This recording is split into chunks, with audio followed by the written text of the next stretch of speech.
First, I'll read the lesson and then we'll do a deep dive. This is an hour-and-a-half deep dive into A Course in Miracles, lesson 160. And I'm reading from the complete and annotated edition, came out in 2021. Lesson 160. I am at home. Fear is the stranger here. Fear is a stranger to the ways of love. Identify with fear, and you will be a stranger to yourself. And thus, you are unknown to you.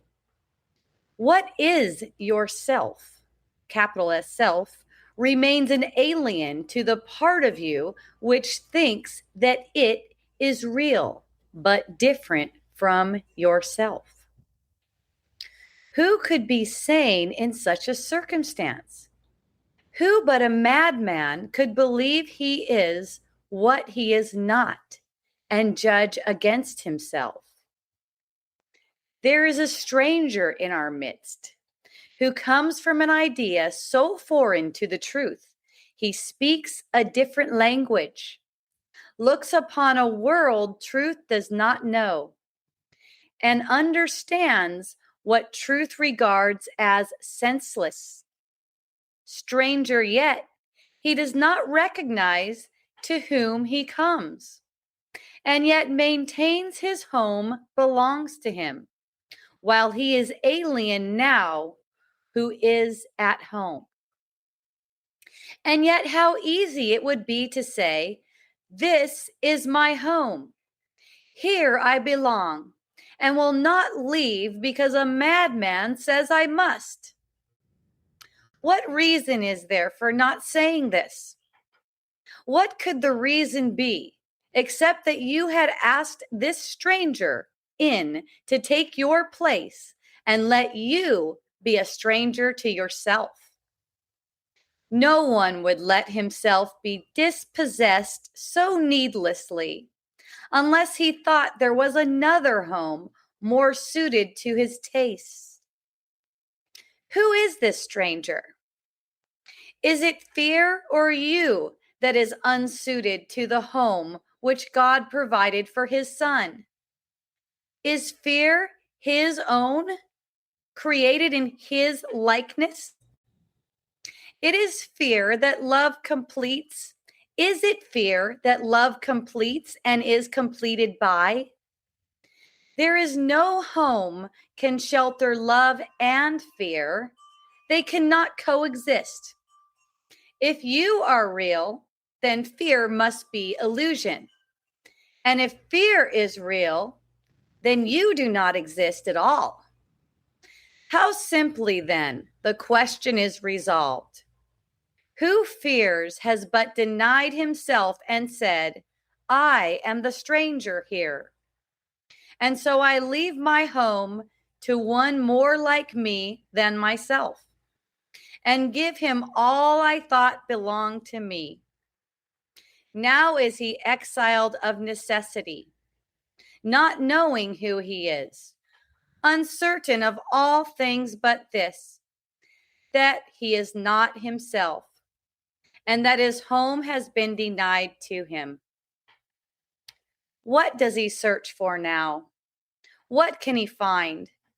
A stranger to himself can find no home wherever he may look, for he has made return impossible. His way is lost, except a miracle will search him out and show him that he is no stranger now. The miracle will come, for in his home his self remains. It asked no stranger in, and took no alien thought to be itself. And it will call its own unto itself, in recognition of what is its own. Who is the stranger? Is he not the one yourself calls not? You are unable now to recognize the stranger in your midst, for you have given him your rightful place. Yet is yourself as certain of its own as God is of his Son. He cannot be confused about creation. He is sure of what belongs to him.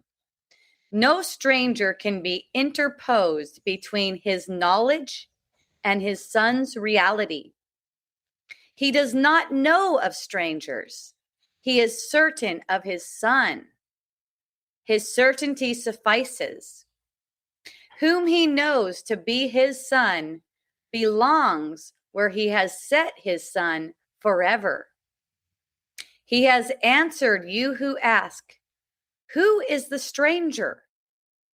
Hear his voice assure you, quietly and sure, that you are not a stranger to your Father, nor is your Creator stranger made to you.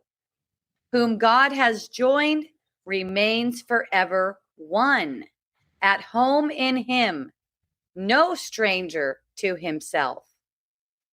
Today we offer thanks that Christ has come to search the world for what belongs to him. His vision sees no strangers, but beholds his own and joyously unites with them. They see him as a stranger, for they do not recognize themselves. Yet, as they give him welcome, they remember, and he leads them gently home, along where they belong. And he leads them gently home, again where they belong. Not one does he forget. Not one he fails to give you to remember, that your home may be complete and perfect as it was established. He has not forgotten you, but you will not remember him unless you look on all as he does. Who denies his brother is denying him, capital H, him, and thus refusing to accept the gift of sight by which his self is clearly recognized, his home remembered, and salvation come. And that concludes the text. So now we're going to deep dive into the text so we can understand it. You may have heard in the reading, there might be some things that I read that you're going, what in the world does that mean? That's why we have another hour and 20 minutes to get into it. So let's go. Thank you for joining. I love you. Thank you.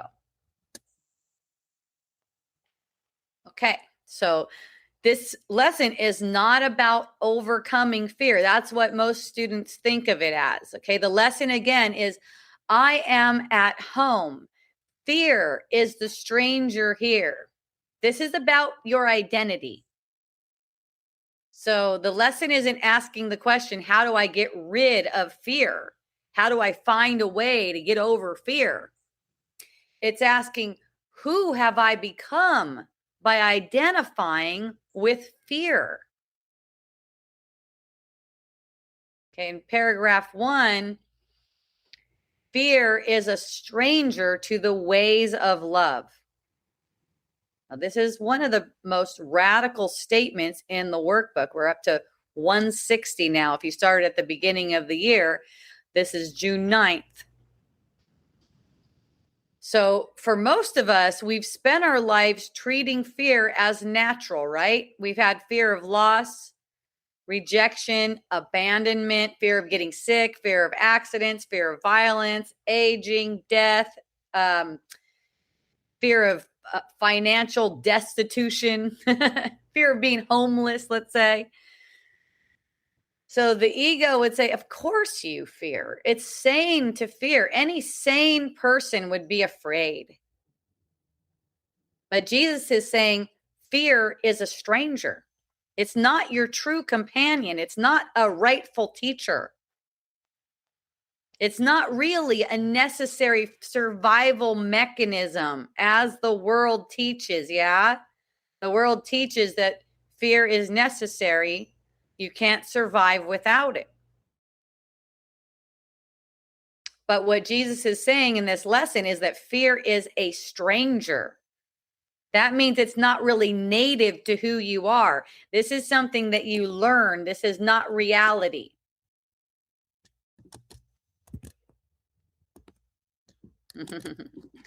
What? Christine said what? Okay. I'm not sure that what the what is about, but if you elaborate on that, I'll get back to you. All right. So look in your own mind and notice, what fears have you accepted as, let's say, just part of being human? Are you afraid of other people's judgment?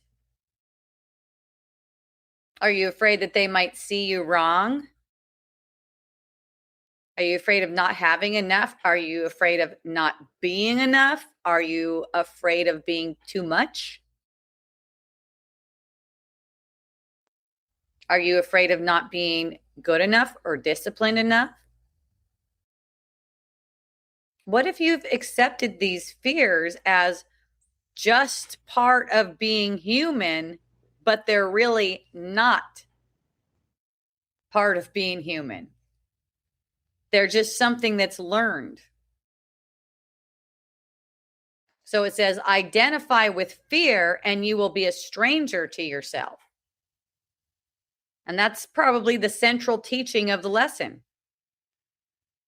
Notice he doesn't say experience fear. He's not saying it's wrong to experience fear.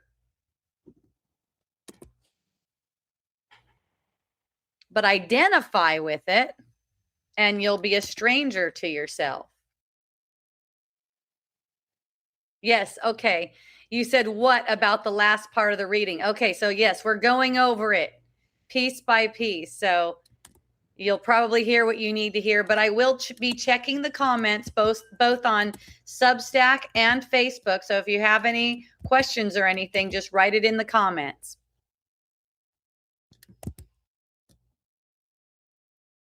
So fear can arise.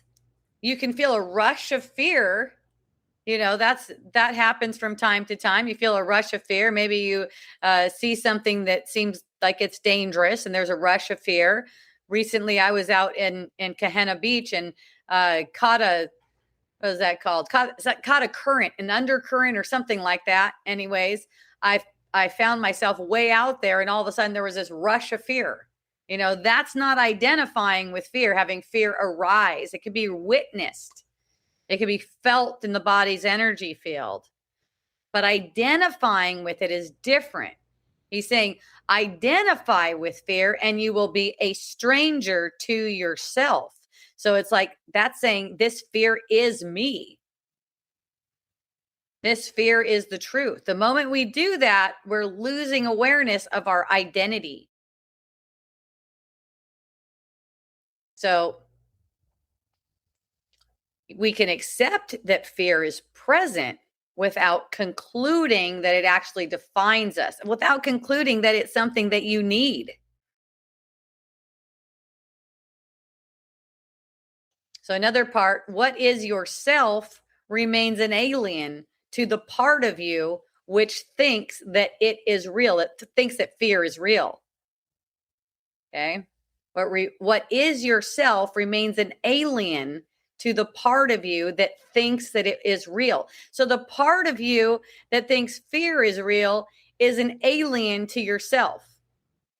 So it's like this, it's like there's this aspect of yourself that you believe to be you, but this is totally alien to the capital S self that God created you as. So the ego thinks that this self that you made apart from your created self is you. And the self knows yourself, the greater part of you that's in the knowledge. So that's why your mind isn't really asleep, because the greater part of your mind actually knows it's you. It knows that the self that God created and has never changed, where fear cannot even come in, still knows who you are. And that's the only real part of you. But both cannot occupy the throne of your mind simultaneously. It's one or the other.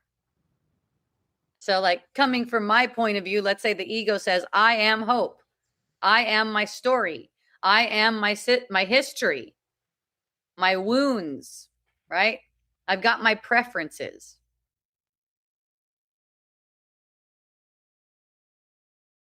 But it's like knowing I'm not that.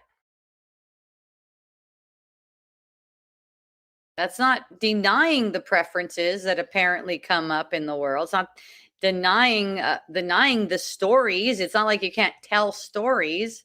It's just be aware that you're not anything that's fearful. Only yourself is the truth. So the tragedy, you could say the tragedy of taking on the thought of separation is not that we lose God. It's that we forget, we become unfamiliar, this amnesia about what we are. So look at how lovely the world looks and becomes when you see it through the eyes of truth, the self that you are. When you see it as non-threatening, unable to harm you, unable to take you out of truth, unable to take you out of knowledge. That's what I mean by, yesterday in Wisdom Dialogues, I was saying, we're all awake, except that you're awake. Being awake means you don't have to let the voice for fear impose on your peace. It's what's the stranger. What happens is this ends up making you the stranger. The ego is telling you that you are the stranger because your real self is not fearful. Fear can't even enter where your real self is.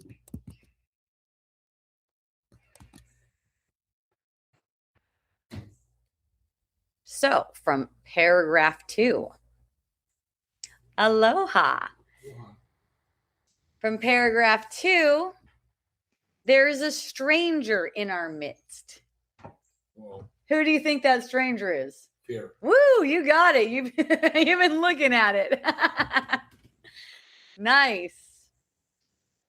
Stranger, you're welcome. Stranger. Well, we've welcomed the stranger, haven't we? Yes. Yes, we welcome the stranger in.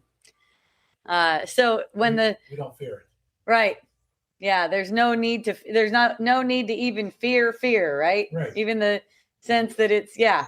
We watch it, observe it, and so it is. So it is, yes. It's not something that we take on as ourselves. And, the lesson is shifting here in paragraph 2 from being abstract to being personal. Like fear is not out there. It's not out in the world. There's nothing to be fearful. Aloha. Nothing to be fearful in the world. Fear is in the mind. So we've become accustomed to fear and think that fear belongs. You think it's natural and right. Yes. Good. Yes, that's what we've been taught. Yes. It's a good thing we have fear. Otherwise, we couldn't be safe. Yes. That's what the ego teaches. It's gone from generation to generation to generation. That's right. And it's even in spirituality. I see it in spirituality. It's like, well, we need fear. Even spirituality says, well, we need the ego. Right. And it's in religion. Oh, yeah. It's totally in religion. Oh, yes. It is totally in religion. Yeah. Well, it's used to control. Right. That's how the ego can control. And the ego, like we were talking about earlier, doesn't even exist. But handing it over, when the all-powerful mind hands over control to fear and the ego, it seems to exist. Right. It seems to have existence. So the more we identify with fear, the more we project fearful things. And the more we perceive a world that seems threatening. Well, doesn't it seem real? It's real in a subcategory. It's not real in the real sense. In reality, yes. Reality, but it's real to us. So it does exist, but not really. Yes. It exists in a dream. Yes. Let's say it like that, because there's nothing really, there's no world. The world is a dream. There's actually no world. So when we're propping up fear as if it's helpful, then we're projecting fearful manifestations and more time. We're not actually collapsing time, which is our assignment, you can say. We're projecting more time where we can try to overcome fear. And this lesson, again, is not about overcoming fear. It's about recognizing that it's the stranger.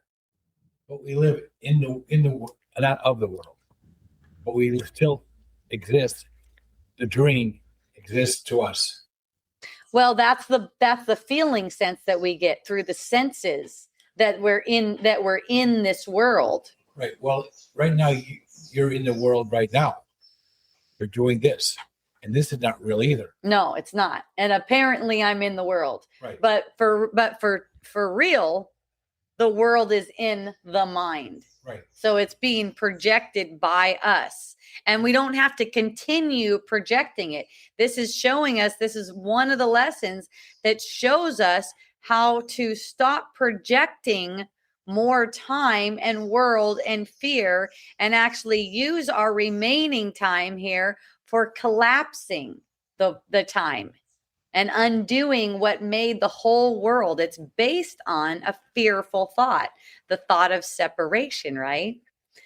So it's in the mind. It's not coming at us from anything. There's no fearful circumstance, right? You might perceive these circumstances as if they're fearful, but there is no fearful circumstance. And this is just a different way of looking at it. You're taking the body sense that says there's something to be afraid of, and you're recognizing that's not true in the moment. For myself, the way I see it is there will be a rush. Fear is like a rush of information. And I look at it and I go, that is the stranger. I'm perfectly safe. I'm perfectly held in truth. And, I gave the example of being pulled out by an undercurrent at Kahena a couple weeks ago or something. And once I realized I was so far from shore, the rush that came through the body sense was like, oh my God, I perceive myself as not a very strong swimmer. And so there's this rush that comes up, but then it's like, I immediately recognize there's the stranger. And then it's immediately shown to me that I'm taken care of. And then it seems like I just became a much stronger swimmer really fast. Not only that, but, taking rest and floating and just recognizing that I'm perfectly held. And that's how it works. That's how it works in the illusion, in the dream. Something may seem fearful, but you don't have to carry it. You can have it arise, but when you're not identifying it with it, your sight is healed on the spot. And you can be at peace. I was in peace in a rough ocean. And got to shore fairly quickly. I think it was less than 5 minutes. Pretty fun. Almost wanted to go back out there. Almost. Isn't it true that part of it is a recognition that, you were an awareness then, being in the ocean, and how I'm not a strong swimmer, and, you just kind of open yourself up, to receive help. Yes. So you just said, okay, then angel somehow showed up for you and got you safely to shore. But it's also because of who you are. Yeah, it's like a miracle. You could say it's a miracle because anytime we recognize that the fear isn't really indicative of a threat, it's like there's not a real threat. That's a miracle because the mind is relaxed. The man that I swam out there with, he's like, oh, we just got a current out here. And he looked at me and I'm floating in my back. He's like, are you okay? And I was like, yeah, I'm just taking a rest. And I got the sense, wow, I bet I could just float for a couple days if someone needed some extra time to find me even. Right. So it's like the thought of me not being a strong swimmer just rushed in immediately with the body sense, like there's something to be afraid of. But then when there's the recognition that I'm perfectly safe, because the thought is just, for me, it's pretty automatic. I've been practicing for a while, so it's pretty automatic no matter the circumstances, like, oh yeah, I'm safe. Maybe this lesson particularly didn't come up in my mind. Fear is the stranger here, but it's just like automatic that, oh, that's not true. I'm always held.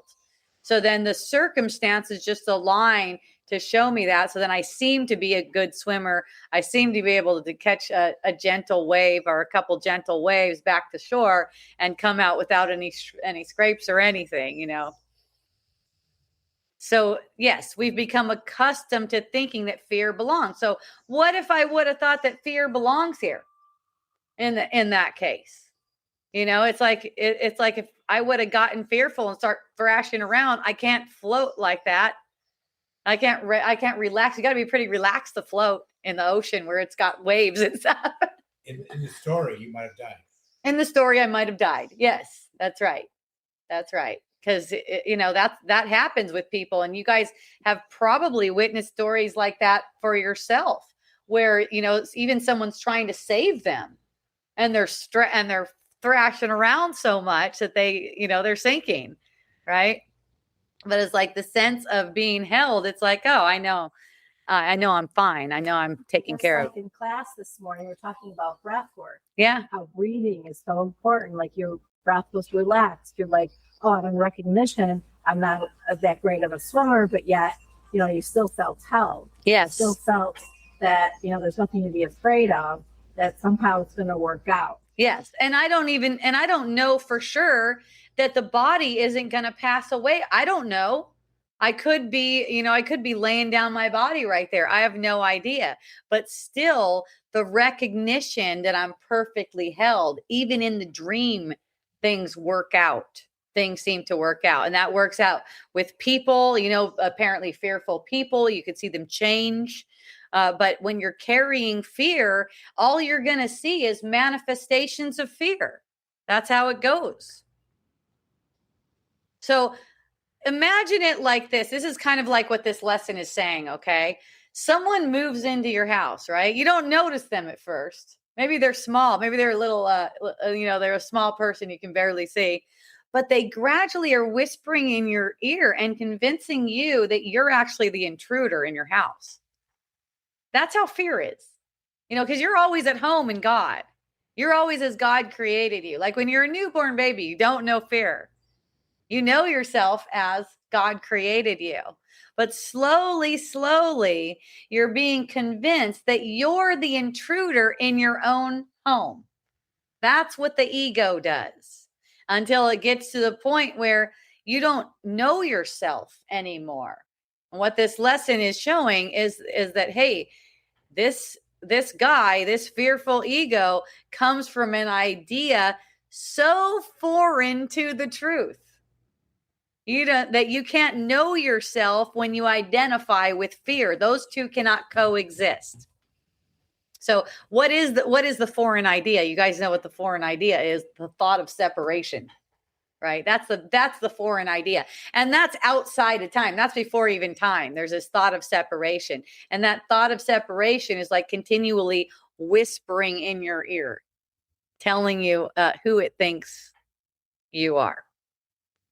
So fear is not primary. It's a consequence. It's a consequence of the thought of separation. It's a consequence of believing that you've been separated from your perfect, innocent, holy identity. So the primary error underlying all experience of illusion is I am separate. It's just that. That's all trauma. There's no trauma that's not based on the thought of separation. You're saying the thought of separation is before time? That's right. It's outside of time. So even the projection of this world is caused by the thought of separation. It's a thought of separation and then the world. And then all trauma that seems to occur in the world, like from the time you're a baby, is caused by the thought of separation. The trauma that occurs in the world, this is an interesting part. The trauma that occurs in the world is not caused by earlier trauma, as modern psychology would say that, oh, it's because of your childhood, this happened, and now you're like this. No, there's no childhood actually, because there's no world. All trauma is caused by the thought of separation, which is outside of time. And that's why when you're undoing the thought of separation, you're actually collapsing time.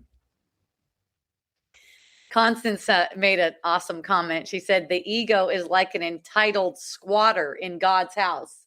That's a good one. Yeah, that's a perfect metaphor. So fear and trauma is what follows the thought of separation. The world, based on error, which is based on error, because the thought of separation is an error, is what follows. Right? It's the whole world is following the thought of separation. So that's why this lesson, it's worth spending time on. All of them are, but this is a pretty pivotal lesson. So people spend decades trying to heal fear, right? While protecting separation. And that's how basically modern psychology goes. Jesus talked a lot in chapter 2 of A Course in Miracles about Freud and all the modern psychology guys upon which our programs that we see now in the world are based on. And that's saying that you were traumatized as a child, and everyone's traumatized as a child. So we all have this upset feeling that we keep on projecting. But the thing is, it's never going to be healed in time. The thought of separation is what actually needs to be undone. The thought of separation is what's causing all of the fear. So fear isn't the primary error. I am separate is the primary error. And then once it's believed that I'm separate, then the ego starts talking to you about how you don't belong in heaven, to the point where everyone's forgotten what heaven is even like, right? So now we're undoing the error so we could see home again. It's like the ego told us we don't belong in our home. And there's so many belief systems out there about the separation. Yes. About beliefs and about attachments, and you get attached to how you respond to the fear, that it becomes something that is a pattern that you see happening over and over until you break that cycle. Yes. And then once you move beyond that cycle, then you're like when you were just relaxed in the ocean, it's like, okay, well, here I am. Yes, here I am. Here you are. Yeah. And just see how it unfolds without panic. Without panic, that's right. Being attached to some kind of outcome. Yes. Panic is due to identifying with fear. And this lesson is all about how to see past this fearful identity that we've made. So it's not saying that you're wrong if fear arises. So it's not like judging yourself like, oh my God, I became afraid. And that's a lot of what I was talking about yesterday in Wisdom Dialogues, to be willing to embrace whatever reaction you're having to a world based on error. And in that embrace of your reaction, then you're not questioning yourself. You're questioning the illusion. You don't need to be questioned. You're at home. Right? But the ego will turn it around. That's what pretty much all spirituality does. It questions you, who are perfect, who are innocent, who are holy. You do not need to be questioned. The illusion does. And the illusion is based on an erroneous thought.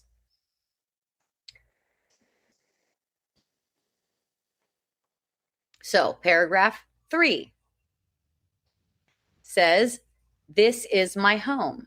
Here I belong.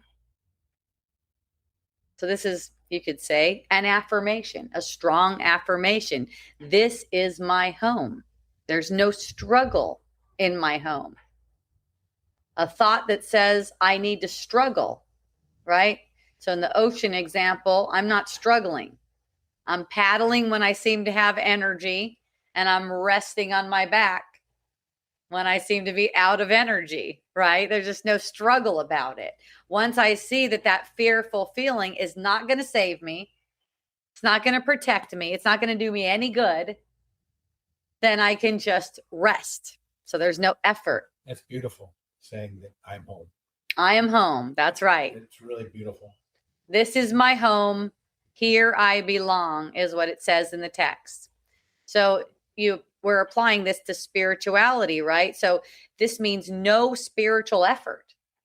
You know, Jesus isn't asking you for effort. He's asking for willingness, right? All throughout A Course in Miracles, a little bit of willingness, whatever you can give. And what is it willingness to do? To see. So it's to willingness to see that there's no self-improvement required here. There's no habit of yours that needs to be changed first. There's no better version of you that can make you more worthy of this. It's simply, this is my home. The ego is totally built on exile. You know, that idea that we've been thrown out of the Garden of Eden, right? That's a funny one, right? We've been thrown out. It's not like we've been thrown out. It's not like we've really been thrown out. We believed a mad idea that we're separate, and that allowed fear to enter. So it's like fear has been talking to this innocent and holy mind, telling it what it is. And none of that is true. Everything about the ego says, you're not there yet. I hear this from people all the time. I'm telling you. You know, they get the idea that I'm like ahead of them, right? Like I'm ahead of them because I'm calm and I'm happy and I seem to be well adjusted, right? What makes me seemingly different from anyone else is that I accept the truth. That's all. I haven't improved myself to a certain degree. No matter what, I've had all kinds of habits. I say I've had because they seem to have fallen away. But even when I had the habits, it didn't matter to me. I'm accepting the truth with the habits. Right? I'm over there eating chocolate and smoking spliff at the same time, accepting the truth. Right? Using it for that. Because look at, here's what I would be looking, the way I'd be looking at it. I'm sitting there and I seem to be smoking a spliff and I seem to be playing a video game on my phone. That was one of the funniest ones. I'd be playing a video game on my phone, smoking a spliff. And of course the ego comes in and this is very unspiritual, right? In whatever ways the ego is saying, not only is it unspiritual, but it's not healthy for you. It's not healthy for your body. You could be doing something way better. You could be this. I'm like just there for it. I'm just in the experience, there for it, and recognizing that's the ego's voice. This is how I use my experience. This is how I've been using my experience in this way. Not trying to improve myself, but recognizing where the ego voice is entering and telling me I'm doing something wrong and bringing that to the truth over and over and over again.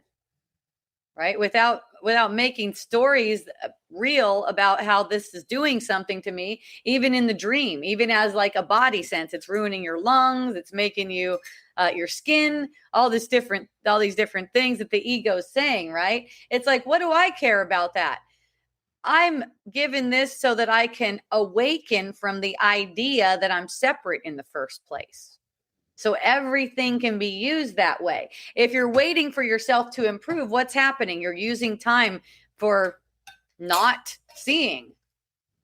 That means you're projecting time, making yourself feel guilty. So the ego story is you're not there yet. The ego story is you're not healed enough to accept the truth that you're home. That's all. To accept the truth that you're home. It doesn't matter what you perceive here. You're not awakened enough. The ego does not want to be annihilated. It doesn't want to lose. That's right. It wants to keep you playing the game. Playing the game. That's right. Yep. And it's not the video game. It's the game of separation. The video game is not the problem. The smoking, the drinking, whatever your habits seem to be, those are not a problem. The ego world is set up to go, that's not good. You need to work on that. See, that distracts your mind to look at it like that. You can accept the truth no matter what the circumstances are, no matter what your self of form seems to be doing. That's why accepting your self of form as it is opens the way for miracles. And these habits in time will fall away as seeing becomes more clear for you. See, maybe the ego is telling you don't have the right circumstance. Not enough people love you. You don't live with the right people. You don't live around the right people. Not enough people support you. There's not enough support in the world for you to accept. But you really don't need anything in the world to accept. What you need the world for is as a means for accepting. That's all. It's the means for accepting, because it's actually lying to you. It's actually telling you what you're not. It's always telling you what you're not. Or it might be that you feel like you're not safe enough. Even that could be used, the sense that safety is lacking. So the lesson is saying you never left. That's the thing. That's why it feels so beautiful. I am home. This is the lesson today. I am home. Fear is the stranger here. You never left. And we can remind ourselves by saying the separation never occurred. Yes, that's right. The ego wants you to remember that or think about that there is separation, and will think of anything to do that for you. That's right. The ego's all based on separation. Or to you. Yes, do it to you, for you, whatever. It's kind of like you hired the ego to say all this shit anyways. Well, we wrote that script. We wrote that script. You got it. And, taking responsibility like that really helps, doesn't it? Because then it's not like this ego is some kind of outside thing that has power over us. It's an imposter, yes, but it's an imposter that we made too. We let it creep into the mind. We allowed that to occur. So now we're looking at it as, hey, this is actually an imposter telling me that I'm not at home, and I am at home.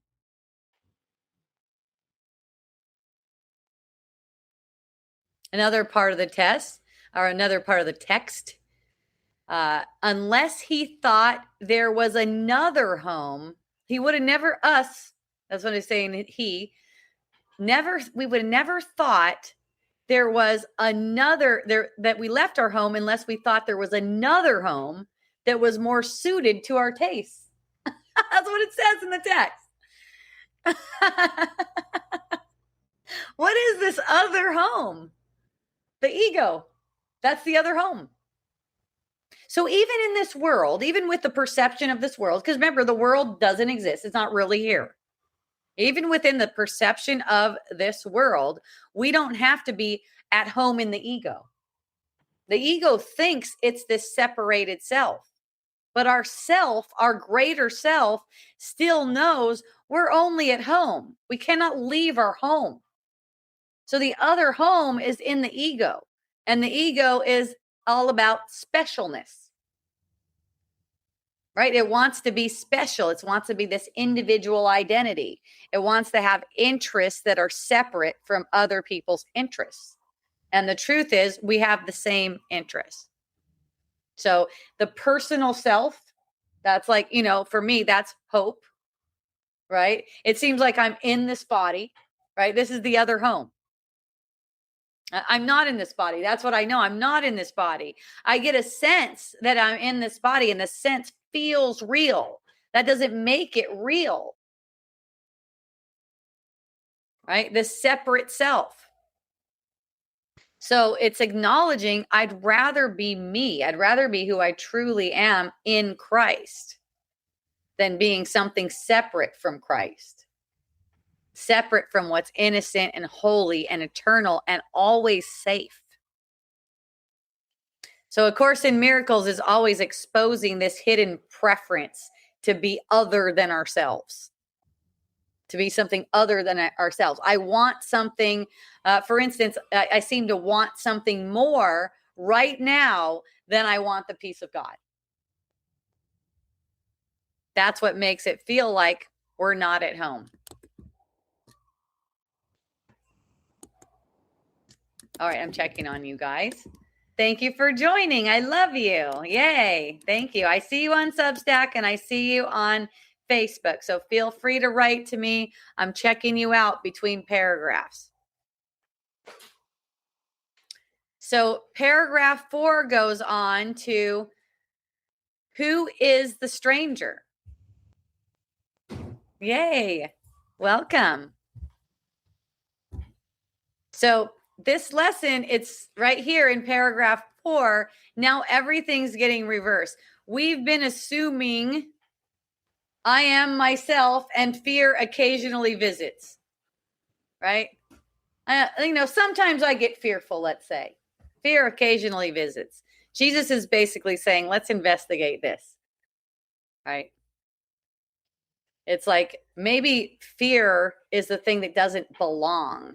Maybe fear is a thing that doesn't really protect us, but it keeps us tied to the idea that we're separate.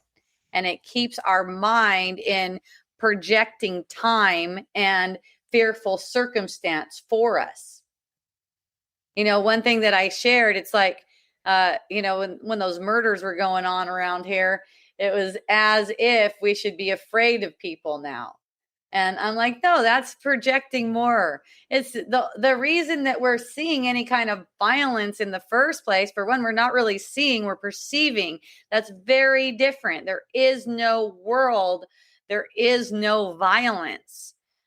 Perception of violence comes from projection of fear. Projection makes perception. So the solution to that is recognizing that fear actually doesn't belong. It actually has no place. We're perfectly safe all of the time. We get perceptions that something's fearful and think it's benign. I've heard plenty of friends around here being fearful of the government, right? And think that that's benign. Whatever the government is doing, we're righteous in our fear of the government. This is something to be afraid of. What if they do this? What if they do this? I've heard, what if they hold me down and vaccinate me, right? It's recognizing that fear is something that we've learned that we don't need to keep. It's the stranger here. It doesn't belong. It actually makes these circumstances in the first place. So the way the ego works is that because this happened, now we need to be more protective. Now we need to be more afraid. We should be suspicious of people, right? The ego has one range of emotion, according to A Course in Miracles, and that's from suspicious to vicious. So when we're in a defensive way, it makes us project. And when we're projecting, the more we're projecting, the more that we're perceiving fearful manifestations that also are based on error. So another part of paragraph 4, if you are real, then fear must be an illusion. So this is true logic.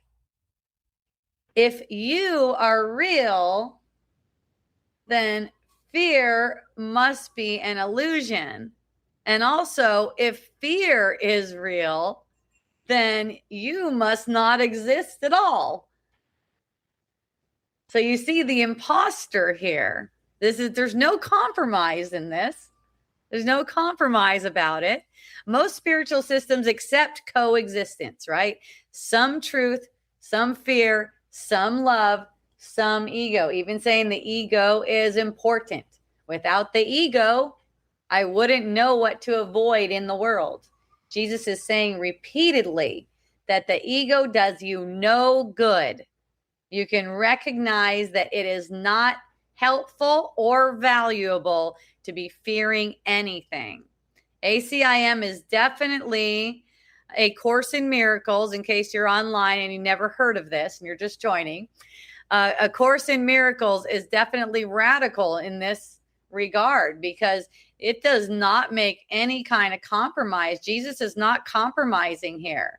He's saying that this fear is not necessary and you don't have to keep it. This does not need to be. Love and fear, it says, cannot coexist in reality. One's real and one's not. So when you accept fear, that becomes basically the thought system that's on your throne. That becomes the thought system because they don't coexist. There's not a little bit of fear in love. There's not just a little bit of fear in it.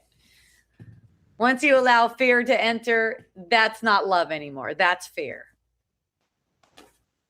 So look, this lesson is inviting us to look in our own mind. What part of you still wants both? What wants both of these at the same time? And just recognize in the moment that you don't have to do that to yourself anymore. You can't have peace and also hold a grievance. You can't have peace and also make your illusions true. Right? So it's like either the world is based on error in your mind or it's real to you. And if it's real to you, it's threatening to you, right? Because look at it. There's all these separate people with separate interests, apparently. And we're getting a body reaction to this, a fearful body reaction, which we can, because we're all powerful mind, deny that that reaction actually means anything that's true.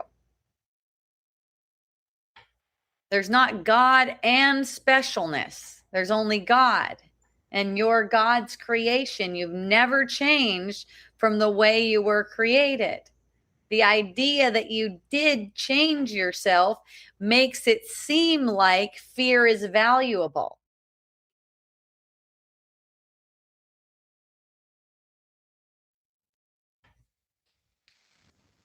All right, I'm checking if you guys have questions online here. I love you too. Thank you. Thank you for joining. It's lovely to have you. Yeah. So paragraph 5. Who fears has but denied himself. So that's in the moment. And this is not, again, saying that it's wrong to feel fear, to have fear arise. It's actually identifying with it, defending it. That's what I see too. This defending fear. I asked one of my friends, hey, why do you watch the news all day? And she goes, I want to have my finger on the pulse of what's going on in the world. I'm like, why do you want to have the finger on illusions though? Why is that important? And I'm like, does that really make sense? You know, it just becomes a habit to keep on projecting these things. And then what I see is where the identity is coming in, there's taking a side. Apparently the news gives different sides depending on which station you're watching. And then the conditioning comes in and says this side is right and the other side is dangerous. What I've noticed is that the consciousness seems to get progressively more divisive, and it doesn't matter what side seems to be chosen. It's just that the other side is dangerous, right? And the more that's taken is true, the more danger seems to be in the world. So A Course in Miracles isn't treating fear as evidence of danger. So go back to the ocean where a current took me out to the ocean, right? I felt fear. It coursed right through my body really fast. It was like, whoa, there's fear. And it seemed like I was really far from shore, and it seemed like I couldn't swim very well. And there's all this evidence of danger, but I just didn't accept it as dangerous. So that's why I was at peace and I could actually float, right? I'm not thrashing around because I didn't take it as evidence of danger. There was evidence of danger when there was a murderer running around, apparently, right? The world's projecting evidence of danger. Reflecting, you could say reflecting, because projection makes perception. So it's reflecting this all over social media and stuff. Oh my goodness, someone just murdered a couple people and now we don't know where he is. He's somewhere in Lower Puna where we live, but we don't know where he is. I had a great time with that. You know, it's not like I didn't perceive myself locking my doors at night and stuff like that. It's not like that. I'm not trying to tempt the ego, right? It's just that when the idea of fear arises, it's recognizing there is no danger. There is truly no danger. And being in that willingness, because it is always willingness. This is not about self-improvement. Again, it's willingness in the moment. And the willingness having grown over time through practice, there can be the peace of God while there seems to be a murderer running around. Now, I've observed a lot of people who have not been practicing and they were beside themselves, just like upset, crying. They need to be consoled, fearful, all that kind of stuff. Now, what people don't recognize is that's actually projecting the same kind of thing, where when you're able to have the experience of fear and bring that to the truth, that there's actually no danger, there's no threat. You know, nothing real can be threatened. And if I'm real, then there can't be a true threat. And it's like, what if he shows up at my door? What if he shows up in my house? You know, that's the kind of thing that the ego would tell you. And when you bring that to the truth, I'm at home. This particular lesson is I am at home. Fear is the stranger here. Him and I, the murderer, a supposed murderer, and I share the same interest. I'm going to join with him. Right? I am joining with him, whether he's showing up in person or not. I am joining with him in that moment when I'm recognizing we share the same interest, and that is receiving the peace of God, you could say. That's one way of saying it. So the Course, A Course in Miracles treats fear itself as evidence of self-denial. When you look at that, it's like, oh, I don't need to be in self-denial. Basically, that's saying, according to this lesson, the way this lesson is written, is that I don't exist. It's saying I don't exist if I treat fear as my identity. It's saying I don't truly exist because fear and love can't coexist. Fear is basically saying, I forgot who I am. That's why I'm saying you don't need to judge yourself about feeling fearful. It's a matter of recognizing this is actually saying, I forgot who I am. What do I want? I want to remember who I am. So I'm going to offer some willingness right now to see that this isn't evidence of anything. It's evidence of nothing. The fear itself is evidence of self-denial. The feeling of fear isn't evidence that I don't exist. It's evidence that I've denied myself temporarily, and I can be relieved of that. So as long as we're perceiving a world, we're going to have fear coming up, a fearful feeling. And we're using that as a means for undoing the world until we don't perceive a world. The world is based on error. Again, it's the thought of separation. That's the root error. It's not the fear that's primary. The fear is secondary to the thought of separation. So it's in recognizing you've never separated, like this lesson says, I am at home. You're not separate from your home. I am at home. So fear is meant to prove that there are real threats. You know, I could hear the ego's voice too. And when I'm getting news that 2 of my friends were apparently murdered and the murderer is running around, what about this? Right? What about this? And it's like, that's meaningless. It doesn't mean anything. Even people coming up to me going, these are my friends. What does this mean? And I go, it's a meaningless world. It's just reflecting meaninglessness. There's no meaning to be made of this. So Jesus is saying fear just proves that you've believed something that's false about yourself. That's all it's proving. It's not proving anything that's real. This is an entirely different interpretation than the interpretation the world has given us. And there's a lot of examples of things that the world says you should be fearful about, right? Especially if you watch the news. One of them is that you all need prescription drugs and they're getting really expensive and you're not going to be able to afford them. There's all kinds of stories going on. I always thought that one was good. Yes. It's a brilliant lesson. Okay, let's see what we got here. It's like humanity is so addicted to fear. Yeah, that's why some people call it, and I've called it before, fear porn. Right? I need to get my fix. I need to get my fix of fear. Because fear is ego identity. That's used for ego identity. So the more I'm afraid of things, the more, as an ego identity, the more I feel that I'm real as an ego. But that doesn't lead to happiness. That's not the peace of God that we're actually looking for. It's like we're looking for more ego identity. It's drunk on fear and it thinks it's sober. Right. That's a good way of putting it. It's as if you're sober if you believe that fear is real. It's as if you're the sober one if you're afraid, for instance, person who's, let's say, drunk driving. I love that one. I love that example. I'm afraid of drunk drivers.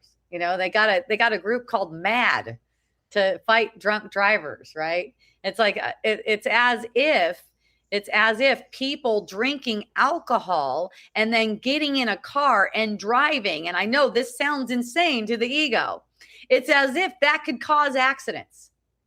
It can't. Nothing in the world, cause and effect doesn't work like that. Nothing in the world causes effects in the world. So this idea that we can change things by doing that, by arresting these people, has it made less accidents? Probably not. It just doesn't work that way. If it stops one, let's say all drunk drivers never drive again. If it stops one fearful thing, it'll like whack-a-mole. Another fearful thing rises up, and then we need another group. Maybe it's called sad this time. I don't know. First they're mad and then they're sad. I don't know. But it just doesn't work like that. It's just a matter of being fearful. To get a group of people and go, let's be afraid of this. No, the drunk driving did not cause the accidents. I'm not saying you should drunk drive. Don't take that as that. I'm not saying that. I'm not talking about tempting the ego. I'm talking about looking at these ways that we fear ourselves into believing that the world is causing our problems. It's not the world. It's the thought of separation. That's primary. And then there's fear coming in secondary. And there's identification with fear that projects violence, accidents, sickness, aging, death, and more. Conflict, struggle, financial struggle, scarcity. Okay, another comment. Adrenaline junkies seem to love tempting the ego. How fun. How fun for them. Yeah. And it's like, it's not up to us to go around correcting people. We're just recognizing, like my friend here is saying, how fun for them. Everyone learns through their own experience, through the Holy Spirit's guidance. We're not here to correct people. It's not like that. It's willingness. All we're here for is willingness to see it differently, to recognize fear has no value, not even in a world of apparent separation. It has no value to keep us safe. It's not going to be keeping us safe. It's actually going to be projecting more pain. And, you know, it might look like it kept us safe from time to time, right? If you're like acted out of fear, I mean, I can't even think of one example of that though, you know, because it's like anytime I seem to go back to the ocean one, if I were to get fearful again, I wouldn't be able to float. You can't float while you're fearful. You're gonna sink. And that's how it goes with everything. Like, let's say you're afraid you can't get your prescription drugs, right? So you become more and more, you go more and more into scarcity consciousness, right? It's like, this isn't fair. Be really aware of when you think something's not fair. When you make something not fair, you make yourself into a victim of it. So it's like, this is not fair. And then people find themselves more and more destitute, right? But when you're viewing things in your power, you're going, wow, I feel fearful that I'm not going to get what I need to stay healthy. And you're willing to see, you bring it to the lesson of this day is, I am at home. Fear is the stranger here. So I accept the peace of God right now. And in that, you can actually see solutions, because truly all of your apparent problems have actually been solved. Cora said, fear as teacher. Yeah, people accept fear as the teacher. Try to protect yourself from all these threats, known and unknown. Okay, paragraph 6. Part of the text in paragraph 6 is, his way is lost, except a miracle will search him out. So students still believe that they have to find God. So this is reversing that. The miracle is searching for us. It's really our willingness. We don't have to find God. A lot of people go on pilgrimages, right? And looking for God. Vision quests, all kinds of different things. Looking for God in the world. Looking for God. Actually, God is looking for us. Truth searches for us. Why? Why is it searching for us? Because we're never lost. It's our self. It's actually our own self, our capital S self. Never lost, never truly lost. It's believing that we're lost. But who we are knows who we are all the time. That's why I was saying yesterday, you're awake. This idea that you want to awaken is denying that. This is the ego's idea. This is based on the thought of separation. I want to awaken. This is really good for selling you like $3,000 weekends. Right? You're guaranteed. I've heard this too. There was a teacher here, and I've heard from my friends that she was going, yeah, it's going to be an amazing weekend. You are going to leave awakened. And it's like, here, give me whatever amount of money it is. You are going to leave awakened. So then, you know, the weekend passes, and there's this idea being projected that you're awakened now. But people go home and they're like, wait a minute, I'm not awakened. Well, because you weren't asleep in the first place. You only really need to accept that you've been awake the whole time. There's nothing there to awaken. It's actually accepting the truth of who you are. Only your awareness of being awake, that was what seemed to be lost. And that's because of the fearful thought repeatedly telling you, you're not at home. You don't belong in this home. You're the imposter in your own home, and you're always at home. It doesn't matter what seems to be coming up around you in the world. You have not left your home. So the burden of awakening does not rest on the separate self. What are you awakening to? You're awakening to this acceptance that you're awake. The burden to show you that does not rest on this separate self having to find out.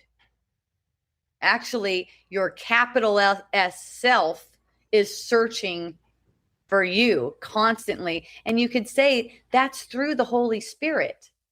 The Holy Spirit is teaching your mind all the time, showing you with a thought system that's based on truth.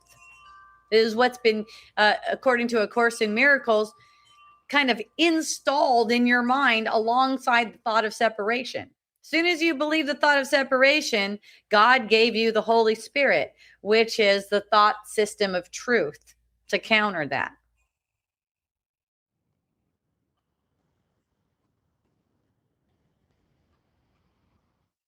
All right. Paragraph 7 and 8. These are paragraphs about God's certainty. So notice he's certain of his son. God is certain of you. He's not hopeful that you're going to make it.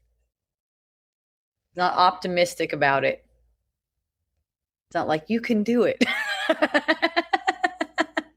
He's not waiting for you. He's just certain about who you are.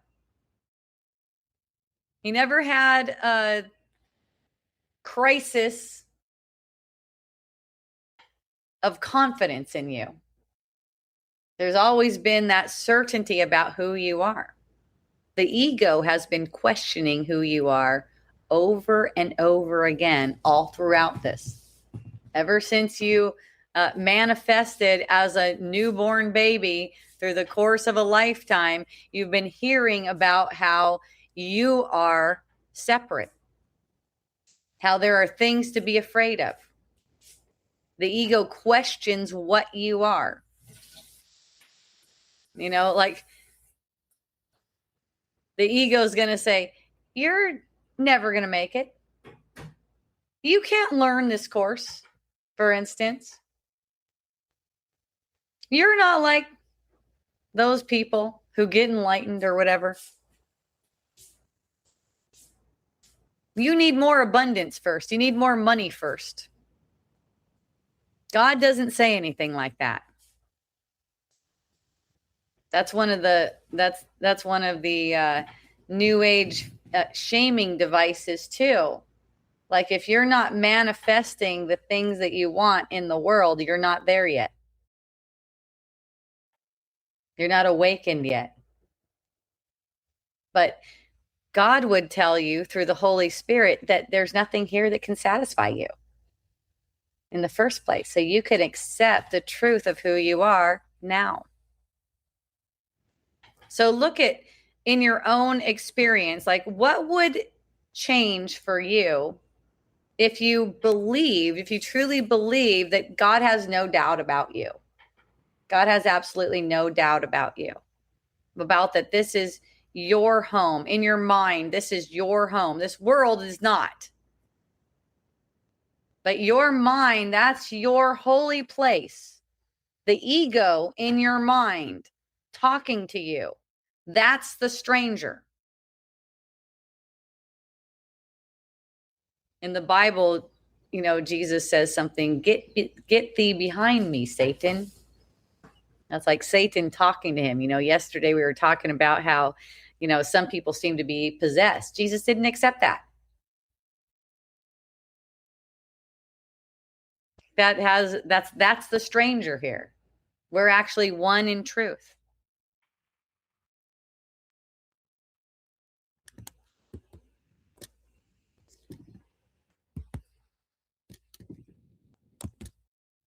Okay, paragraph 9.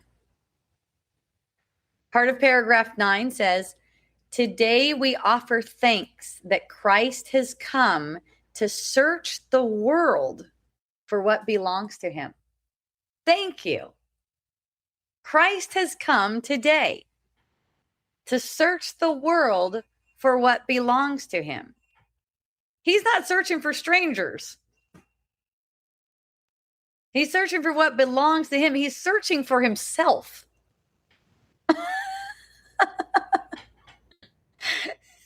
This is you.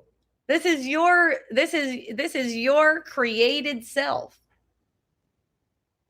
He recognizes himself. He recognizes his own extension. That's you. That's you accepting who you are. Yourself, who has never left home, is constantly searching for this aspect of your mind that believes it's a separate self. Constantly. But it's up to you from the position of having this perception to be willing to accept that. Accepting who you are in the midst of perceiving what you are not. As soon as you accept it, you know it. The instant you accept it, you just know it. There seems to be a very strong resistance to accepting it. When people ask me to help them to wake up, it's like, there's no such thing as that. You accept that I'm telling you, you're awake. I'm telling you, you've never left home. You accept that right now and keep accepting that all throughout as you hear the ego's voice telling you you're little or you're less than. And watch this, because when you project that outward, that's really about yourself. No one else is little or less than. No one else is a sinner.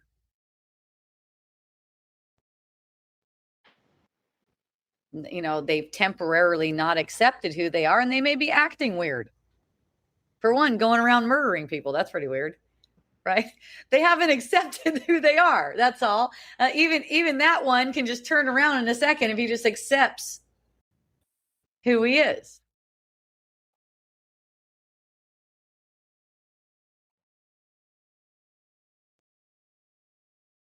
So it says they see him, the Christ, as a stranger.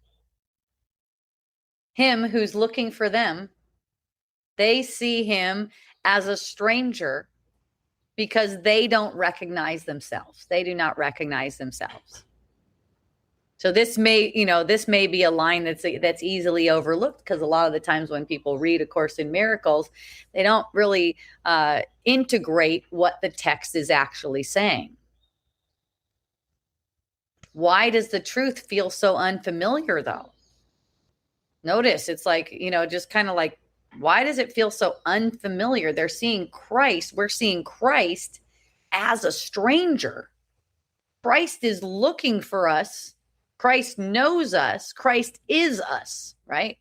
Christ is looking for his own extension. And meanwhile, we're seeing him as a stranger, and we're saying we're not there yet. That thought is preventing us from knowing that we're at home. That thought is the imposter. What have I done? That thought is the imposter. I should have been more that. That's the imposter. You're not should have anything. There's no past. You're projecting the past right now. Course in Miracles talks about the happy learner, right? When you perceive that you didn't do it right, you weren't loving enough, and talks about how you're perfectly unaffected by lack of love coming in any form, even from you to another person to you. You're unaffected by their lack of love toward you. But it's your mind that's powerful, that overlooks this and doesn't recognize that this is what the stranger is, what's saying that I'm affected by lack of love that I've perceived in a world that isn't here. It's all in the concept of separation. Yes. That you're thinking about not love versus love. That's it. And also that there's this belief that there's a victim consciousness. Victim consciousness, yes. Also held in the belief of separation and ego. Like, you're not doing this, or you should be doing that. So it's all in that victim consciousness that the ego keeps perpetuating. Yes. Watching the news. I need to hear more about the news. Or I need to learn more about this. Yeah. I need to learn more about this now, right? I heard about this war. I heard about this war, for instance, and this war is really bad, right? It's like, so I should just learn more about it and become more fearful about it, right? It's like peace is uncomfortable for the mind that's identified as an ego. It's had the ego speak to it so much and believing that's its own identity. Look, the ego sounds like your own voice telling you what to be afraid of. Right? So then peace feels uncomfortable. I can't be at peace yet. There's something that has to be resolved first. Maybe when the next president is in office, it'll be one that I can get behind, and then I'll be able to feel peaceful, something like that, or whatever it is, whatever the projection is. I see that one very often though. So why does, this is kind of just like a question, just hold gently. Why does perfect innocence seem so unbelievable? Right? Why would it be, except for making these perceptions in the world as if they're really there? What Jesus says repeatedly is there is no world. Nothing that you perceive is actually there. Projection makes perception. But we've just become accustomed to this fear thing. Believing what we do can cause effects. Feels familiar. And because it feels familiar, the truth feels foreign. Of course, it's very heartening for me to see, in my perception, a lot more people seem to be accepting the truth. I have friends who watch the news and believe that the government is fearful, and I could say something like this to them, and they'll be like, taking that in, not arguing, not putting up a defense about it anymore. Some still do, but there's just a lot more people who are willing to see, okay, even in the midst of me continuing this, I hear you. I know what you're saying is true. It's just that there's an idea that eventually I'm going to totally accept it. And this lesson has given us an opportunity right now to accept today that fear is the stranger, that we are still at home, never separated from truth. We're reversing that now.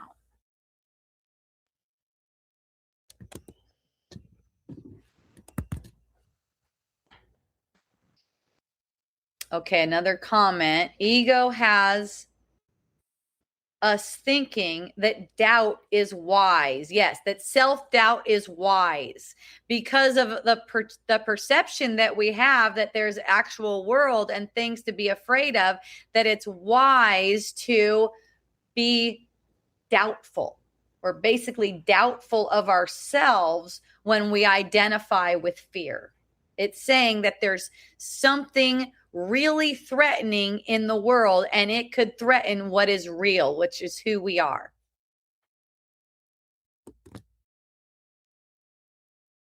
So paragraph 10, this paragraph 10 lands in brotherhood. It's so lovely. He has not forgotten you, but you will not remember him until you look on all as he does. So he, being the Christ, has not forgotten you, but you will not remember him until you look on all as he does. So the final obstacle here seems to be your brother. Looking on your brother, meaning all of humanity, everyone, not leaving one person out, looking on all as he does. Remember, the Christ is searching for his extension. That's everyone. And you are that. So this is the extension that A Course in Miracles talks about. If you look on your brothers as wholly innocent, wholly powerful, wholly without any threat, that's how you see yourself. So we talked about circumstances, we talked about health, money, politics, we talked about the body, but it lands in your brother, the person we secretly still want to exclude. Just pause for a moment and see what person comes to your mind. Who is it? I mean, it's gonna come up right away unless you have already seen this. If you've already seen this, then there's no one. There's no one to come up like that. Like, no, I accept my brother as he is. I love my brother as he is, completely holy. And this is any human.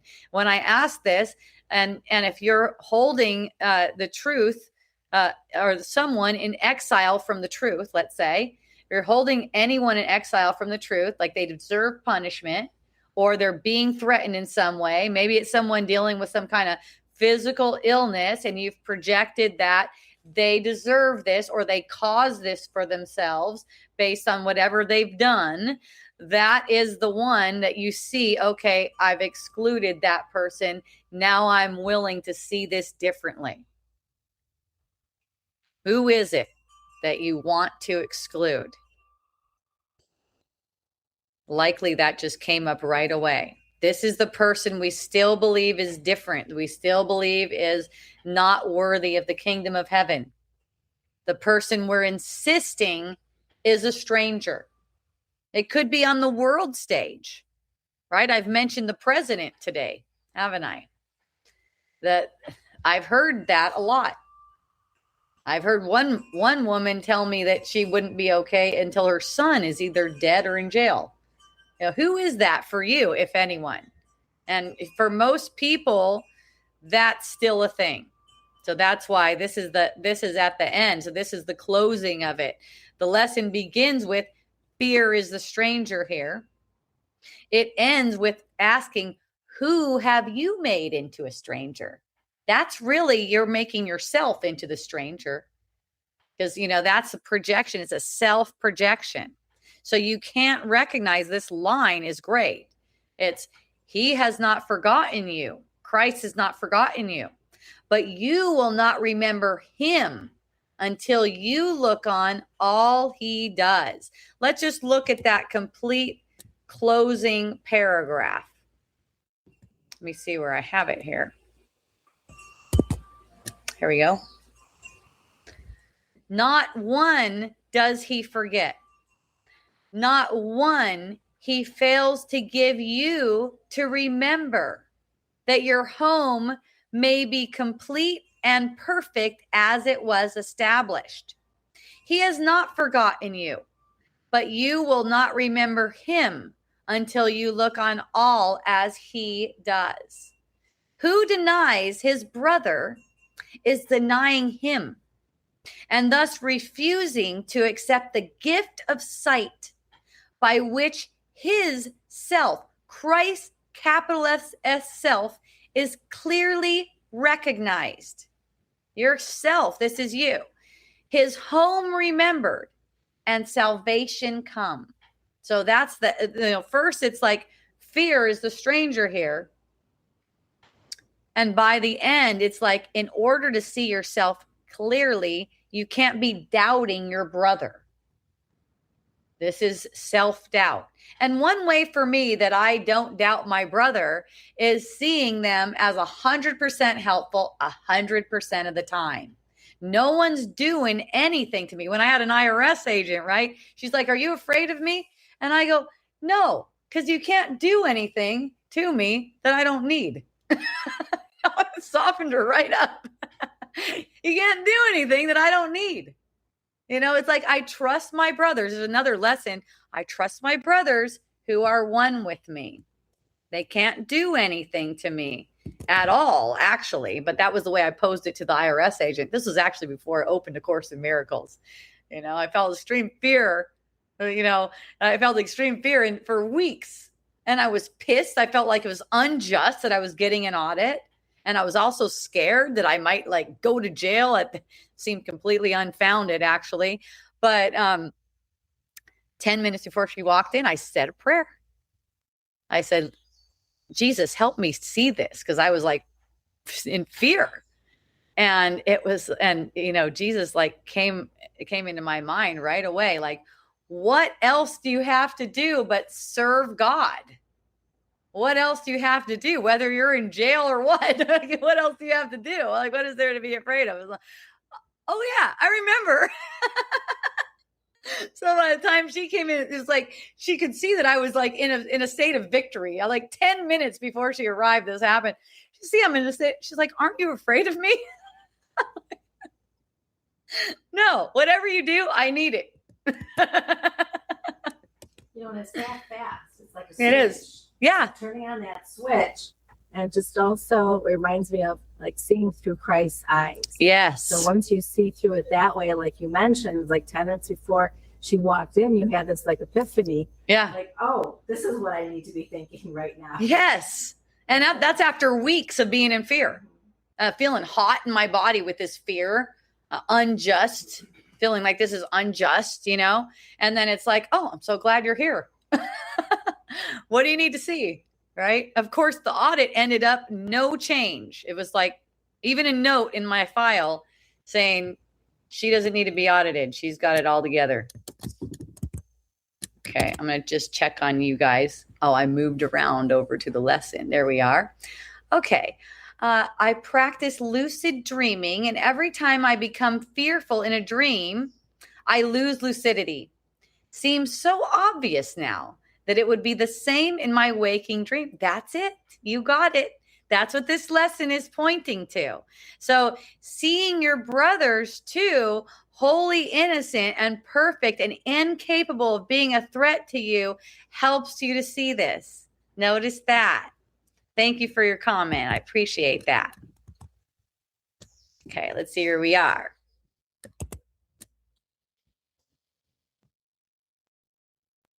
We're at the end. So basically, we've gone from fear as a stranger to the brother as being a stranger and bringing the brother back in as true. So it's like we're saying when fear is not a stranger to us, when we're believing that fear is our identity, our brother becomes the stranger.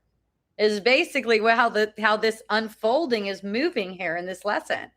It's saying if we don't recognize that fear is the stranger, we're going to see our brother as a stranger. And in that, we can't recognize that we've never left home. Basically, we can't recognize that we're awake. Yay. And that concludes our beautiful 90-minute dialogue about lesson 160. I am at home. Fear is the stranger here from A Course in Miracles. Yay. Yay. Thank you so much for joining, everyone. I'll be back tomorrow for a deep dive into A Course in Miracles, Chapter 3, Part 3, which is called Atonement Without Sacrifice. It's within the chapter called The Sane Perception. I'm reading from the complete and annotated edition of A Course in Miracles. So it might be a little bit different than if you have the blue book. You do not need to have any experience with A Course in Miracles to join me. I go through it slowly. For more resources, please go to hopejohnson.org. And I have all kinds of stuff on there, lots of content. Please feel free to check that out if you'd like more. And please feel free to support my ministry. It's a nonprofit ministry. It's a religious ministry, a tax write-off probably. I don't know. Check with your accountant. You can donate there as well. Thank you so much. Until tomorrow, mahalo, aloha, and a hui ho. Woo! Yay. Mahalo. Oh, technical note. Zoom link that you posted here didn't work. Oh, yeah. That Zoom link shouldn't even be there. I don't go on Zoom on Tuesdays. Apparently, I set that up as a constant thing, but maybe I'll take that down. We'll see. It doesn't work on Tuesdays. It'll work tomorrow. All right. Aloha.